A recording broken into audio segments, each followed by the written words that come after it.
Hi everyone, in this video I'm going to show how I painted this ring-tailed lemur in acrylics.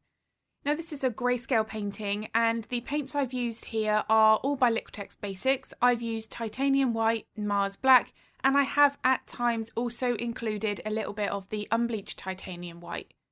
Now the only reason for that is the titanium white and the Mars black in this brand, they can have a little bit of a cooler tone. So by incorporating a small amount of the unbleached titanium white as well, I can neutralise that and get a little bit more of this standard grey that I was after.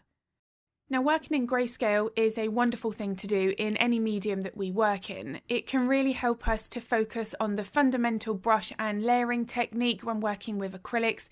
We can focus more on blending any aspect of that painting technique that we feel we need to improve on without worrying about the colour.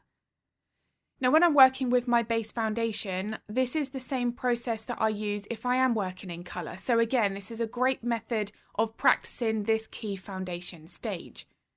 And without the worry of having to mix the exact colour at each stage and only focusing on the values, this is going to help make working with colour so much easier because it's the values that's going to help build in more of that realism and shape and form. Now the shape and form does begin when I'm starting to map in my lights and my darks here. So as I am still building up my layers, I do still consider this my base layer, my base foundation, but I'm working on getting the placement of the highlights and shadows accurate. Now the placement of these, they are never random, they do follow the underlying bone and muscular structure. So if there is a highlight above the eye, a shadow here that I'm currently working on, this is all going to help to pinpoint the shaping of the eye socket. At which point that highlight or shadow fades out, that's then going to show the skull shape. So every aspect here of my values, I do want to get as accurate as I can to my reference photo. So as already mentioned, I do also find that working in grayscale is a wonderful thing to do if we are wanting to refine or improve our brush technique. Now as I'm starting to work with putting in some details, I'm not looking to capture the brightest highlights. I want to be saving those as I build my layers, but I do want to make sure here that I'm starting to capture the softness and also the fur direction. The fur direction can change as I build my layers because the layers of fur closest to the skin, they might actually be sitting in a slightly different direction compared to the top superficial hairs. So this is something that we're going to have to study from each individual reference photo. However, one of my main priorities is the softness. So to do that here, making sure that I don't overblend, I'm applying the paint with one brush and then I'm using a makeup brush to soften those edges. I'm not looking to use the makeup brush in a repetitive round motion because that will overblend. I'm just using that to almost create a slight disturbance but still trying to follow the fur direction. Working with acrylics, one of the most common issues we may run into is blending, and these kinds of projects where we are working in grayscale, one layer at a time, small sections, can really help to improve this aspect of our brush technique. I know certainly from how I use this medium that this is something that I felt has made a big difference to how I can break up the reference photo, how I can simplify that so that even the most complex subjects are easier to tackle. Now of course this is something that I do cover thoroughly in the real-time version of my lessons, so if the step-by-step version is of interest, I'll link all of the information to that in the description below. In those tutorials, the voiceovers are added whilst I'm painting, so I'm able to explain everything in the moment. How I'm using the brush, how I'm holding the brush, how much water I've put in that mix, and so on. These things can have a big impact, so it's everything that I do cover in those real-time versions. One of the most common mistakes is that the brightest details are added too soon. Now, although I've switched over here to using a rigger brush so that I can create more individual finer lines, I don't still yet want to be jumping into my brightest values. I'm always looking to enhance this texture in stages. I do find that this is certainly one aspect of my layering approach that does help me to add more depth to the fur. There is also no set rules here, so you don't have to use the same brushes, the same layering approach, but I do find that capturing the balance of softness and details is crucial with any subject that I'm painting. And of course this fur, it does have more of a natural softness, but I still want to make sure that I do have definition where needed.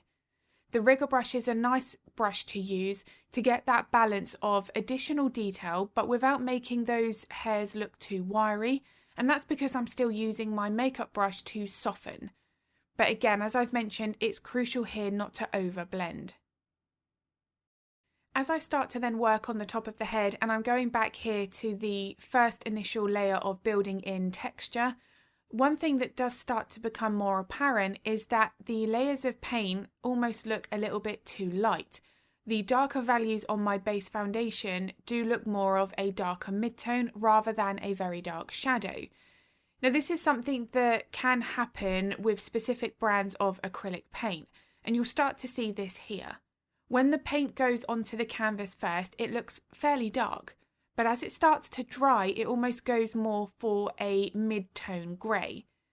What's happening here is the paint is drying, and it's drying with a matte finish, and I love that about the Liquitex Basics because it does make them easier to photograph. But when the paint is drying in front of us on that canvas, it can make it look like the values or the colours of that paint are shifting slightly. Now that isn't going to happen in this shorter time frame, and it shouldn't happen if you're using good light fast rated colours. But in this situation, this is occurring because the paint is drying with a matte finish. But what we will be noticing is when a gloss varnish is put over the top, that paint will go back how it did when that was wet. And that's why a gloss varnish is my preference. I do like how the paint comes back to being beautifully saturated, the contrast is sharper, exactly how it looked when that paint is being applied. One quick test as well, and this is something that's really beneficial to do from any crucial stage in that painting process, is to completely dry that painting and then put a fine layer of water over the top. Now my preference is to use a larger filbert, making sure that that water is clean, and then just running that over the top, and that is going to then show me what that painting is going to look like when varnished. And this is a very worthwhile step to do because of course once a varnish is on that painting, most of the time it's permanent. I personally don't want to then be removing that from my canvas. But what this simple test does allow us to do is decide whether or not everything is okay and ready for a varnish. If I add that water over the top and I think that colour's not right or the values need to be adjusted, I can simply make those adjustments at that moment, then dry it, then add the water. If I'm happy, I can then varnish it. It is really just something that enables us to call the painting finished at the right time. And that's what I'm demonstrating here. With that larger filbert, you can see that the darks are much darker, the highlights look brighter, the contrast just massively stands out so much more. And that is what it's going to look like when varnished. Now once I did add that water, I felt like I needed to make some areas a little bit darker. I also wanted to have a little bit more softness in places. And I can go ahead and make those alterations. But without putting that layer of water over initially, I may not have noticed this in the same way. So going back to the importance of brush technique, and when I start working on the fur around the nose, this is where I need to make sure that I am significantly shortening my brush strokes. And in some cases, if the fur is very short, it might only need to be little dots or even shading. If I'm working smaller and I don't have space to add lots of finer detail, then the shading is going to look more realistic. And I'm actually sort of doing that at that top stage of the nose here. I added the paint and then I blended, softened that out, and that gives the impression of detail. This would actually look far more realistic than me forcing more of the brush strokes in place. One of my favourite parts of this entire painting was the tail. This is where the sections of fur were significantly more out of focus and the blending techniques here were a priority. I wanted to have the softness between my lights and my darks. I didn't want to have any harsh edges that would pull focus to that area of the painting. And I always like to work with what layer is in front and therefore painting what looks to be behind that first of all. This is something else that I also feel makes that painting process much easier. And in terms of this, before I could start the tail, I needed to have the body painted. And that's because the very end of the tail, the wispy bits of the hair, are going to be in front of the shoulder. So once I painted the base layer of the body and I was waiting for that to dry, then I can work on the base foundation of the tail, and then I can switch between the two areas. Now, I wouldn't normally work with two large sections like this at the same time, but when working with acrylics, we can then use the drying time to our advantage and work on something else just to speed up that painting process. I actually feel that the faster drying time with acrylics is a massive bonus for this medium. I actually used to work with oils and I found the slower drying time was more of a hindrance. But with acrylics, if I wanted to slow that dry time down, then there are a few things that I can do in order to do that. I can then use the faster drying time to my advantage to work through this layering process quicker. Now, one thing that you will see here is I do like to work with smaller brushes, predominantly all the way through my painting process. Even when I am blocking in my base foundation here, the filberts that I'm using are small. The reason I choose to do that is because I'm less likely then to put one solid colour down in too much of a larger area. If I work with smaller brushes, I'm more likely to then adjust the lights and the darks, and if working in colour, hint at the colour placements as well. And I do find this is a real edge when working with a high level of realism. I don't ever want to be just blocking in a quick base foundation and jumping straight into those details like what I've mentioned throughout this video. Being able to get my base foundation as accurate as I can, I really do feel makes a huge difference to the end result. And that's why at this stage I'm now working with a second layer for my base foundation. The first layer looks okay, but I did feel like I could improve on that. I wanted more softness and I also wanted better contrast. Being able to then refine that in my second or third layer if needed means then that I've got this part of the painting process exactly where I want it. When I then start working with my details, I know that I haven't skipped out on any crucial depth that I could have captured at this stage. So throughout this video, I've mentioned the importance of softness and how I'm still using the same approach in terms of using one brush to apply the paint and then a makeup brush to soften the paint. However, one other aspect that does help massively with softness is the midtones. The midtones that I'm currently adding prior to my highlights, so all of this at the moment, I'm still building in more softness, making sure that I've got those values before my highlights correct. But if the midtones are skipped out, then no matter how much of my blending techniques I've used, and they could be perfect, if the midtones aren't there before that, then the layers that I'm adding, even then softening, are still going to look too harsh. Now, as I start working here with my highlights, this is a great example. These details are only still maintaining softness, not only because I'm still using my makeup brush, but because I've got the midtones underneath that I can soften into. So for example, if I had a layer that was too flat, let's say I'd come in with too much of an overall dark layer, and then I came in with my highlights. If I didn't have the midtones first, no matter how perfect my blending is, those highlights are still going to look very flat if they don't have the midtones to back them up. So this is why I do like to work with a gradual layering process with every single painting that I do. It's regardless of the subject. It could be skin, fur, feathers. I want to be making sure that I'm using the similar approach here, small sections, lots of layers, and making sure that I've got the softness where needed.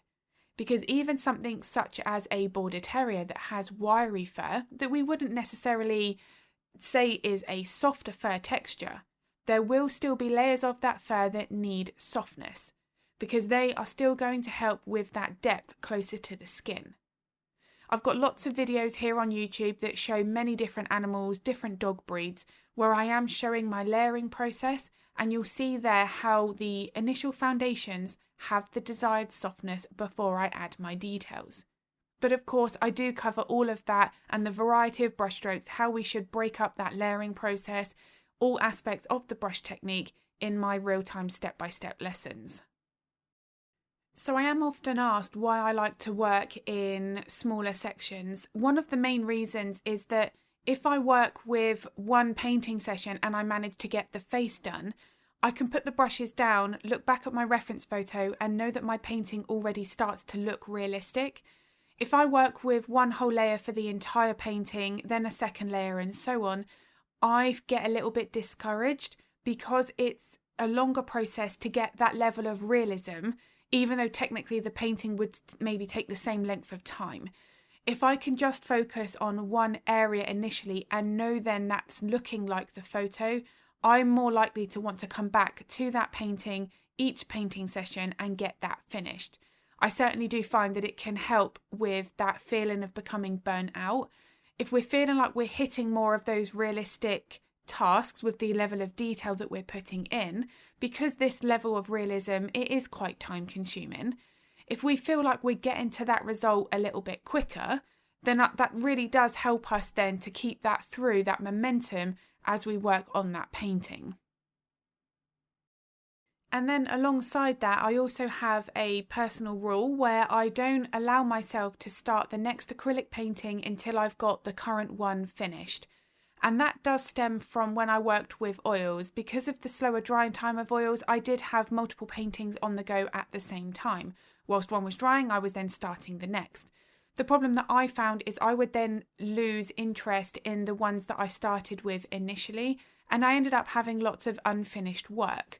That really isn't a great habit to get into, and it can be quite hard to break. So when I switched over to acrylics, I did make that rule that I'm only allowed to start the next piece once I have got the other one completed. And it's certainly been very worthwhile, because when finishing a painting, that's when we learn the most that we can from each individual project. If we don't ever finish anything, then we're not going to be able to use the complete set of techniques that are required for this level of realism. So I do hope this video has been useful. If it was, I'd be very grateful if you could give it a like and a thumbs up. It makes a huge difference to my channel. I do also upload a couple of videos to YouTube every week, so if you would like to get notified of that content, then don't forget to hit the subscribe and the bell button. If you would like to paint along to the real-time version of this tutorial, then I'll link all of the information to that in the description below. If you have any art-related questions, feel free to pop them in the comments. I'm always happy to help if I can. And I'm going to be uploading another video next week. But as always, thank you so much for watching.